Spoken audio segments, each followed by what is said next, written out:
Hello friends, मैं आपका दोस्त नदीम हैदर और हम कवर कर रहे थे एविडेंस एक्ट 1872। इसमें हम आज जो पढ़ेंगे इस वीडियो के अंदर वो पढ़ेंगे सेक्शन 12 के बारे में।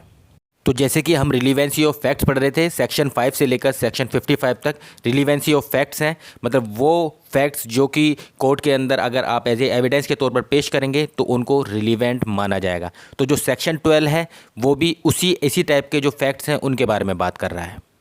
तो आइए स्टार्ट करते हैं। देखिए, जो सेक्शन 12 है वो बात करता है डैमेजेस से रिलेटेड। डैमेजेस मतलब कंपनसेशन, कि अगर कोई पर्सन कोई ऐसा सूट कर रहा है कंपनसेशन के रिलेटेड, डैमेजेस से रिलेटेड, तो उस केस में जो भी फैक्ट्स उस डैमेजेस को कलेक्ट मतलब कि कैलकुलेट करने के लिए पेश किए जाएंगे, चाहे वो डिफेंडेंट की तरफ से हो चाहे वो प्लेंटिफ की तरफ से हो, वो सभी फैक्ट्स रिलीवेंट होंगे।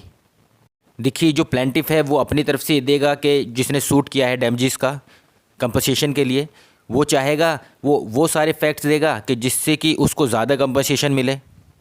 और जो अगर दूसरी बात करें डिफेंडेंट की, तो डिफेंडेंट वो चाहेगा कि उसको कम से कम कंपनसेशन पे करना पड़े, तो वो सारे फैक्ट्स देगा। तो इस सेक्शन के अंदर वो सारे फैक्ट्स प्रोवाइड किए जाएंगे, दिए जाएंगे दोनों पार्टियों के द्वारा, जो कोर्ट को हेल्प करेगा, मदद करेंगे किस चीज़ में, डैमेजेस को, कंपनसेशन को कैलकुलेट करने में, जो कोर्ट को देने हैं। तो इस टाइप के जो फैक्ट्स हैं वो सब रिलीवेंट होंगे। जब कोर्ट जो है कोई कंपनसेशन या डैमेजेस को उनको डिटरमाइन करती है, उनको कैलकुलेट करती है कि कितना दिया जाना चाहिए, कितना नहीं दिया जाना चाहिए, तो उस टाइम पर कोर्ट जो है काफ़ी सारी चीज़ों को ध्यान में रखना पड़ता है कोर्ट को, प्लेंटिफ के पॉइंट ऑफ व्यू से भी और डिफेंडेंट के पॉइंट ऑफ व्यू से भी, दोनों तरफ को देखना पड़ता है उसको। अब देखिए, क्वेश्चन ये आता है कि डैमेजेस को कैलकुलेट करने में, कंपनसेशन को कैलकुलेट करने में कोर्ट को कहाँ मुश्किल आती है, कहाँ थोड़ी परेशानी आती है। देखिए, उस टाइप के मामले जिसमें कि एक फ़िक्स अमाउंट है। एग्ज़ाम्पल के तौर पे अगर बात करें, ए ने बी से 50,000 का कोई सामान मंगाया। अब बी ने ए से 50,000 रुपीज़ ले लिए उसके, पर वो सामान नहीं भेजा। अब इस केस में ये चीज़ क्लियर है कि जो ए को जो लॉस हुआ है, जो डैमेजेस हुए हैं, वो 50,000 के हुए हैं। तो यहाँ पर तो कोई प्रॉब्लम नहीं है। पर कुछ ऐसे केसेस होते हैं कि जहाँ पर जो लॉस होता है वो सर्टेन नहीं होता है, वो कोर्ट को कैलकुलेट करना पड़ता है। एग्जाम्पल के तौर पे, अगर किसी पर्सन ने किसी की डेफर्मेशन कर दी, तो उस केस में कोर्ट क्या कंपनसेशन प्रोवाइड करे, ये कैलकुलेट करना पड़ेगा। तो इसलिए अलग अलग केसेस में जो कंपनसेशन डिटरमाइन किया जाता है, उसके लिए कोर्ट को अलग अलग चीज़ें देखनी पड़ती हैं। जैसे कि एग्जाम्पल के तौर पे हम बात कर लेते हैं, जैसे टोर्ट के केस में अगर बात करें, तो टोर्ट में जो कोर्ट है ये देखती है कि जो पार्टी है उसका मोटिव क्या था, उसकी इंटेंशन कैसी थी, जो रॉन्ग डूअर है।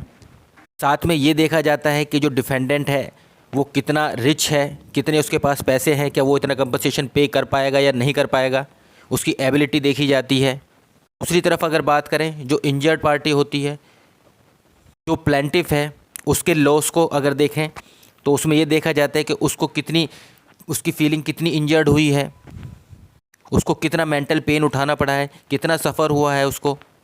तो इन सभी चीज़ों को देखकर जो लॉ ऑफ टॉर्ट है उसमें कंपनसेशन को डिटरमाइन किया जाता है। इसी तरह अगर बात करें जो लॉ ऑफ कॉन्ट्रैक्ट है, इसमें देखा जाता है कि जो ब्रीच ऑफ कॉन्ट्रैक्ट हुआ है वो क्या मैनर है उसका, क्या मोड है उसका, जो पार्टी है उसकी इंटेंशन क्या है ब्रीच करने की, या फिर उस जो पार्टी है जिसने ब्रीच किया है कॉन्ट्रैक्ट, वो कितना मतलब कि उसके पास पैसा है, जिसका लॉस हुआ है उसको कितना लॉस हुआ है, उसकी कितना मेंटल पेन हुआ है उसको, या उस ब्रीच ऑफ कॉन्ट्रैक्ट से उसको कितना लॉस हुआ है, कितना सफ़र हुआ है।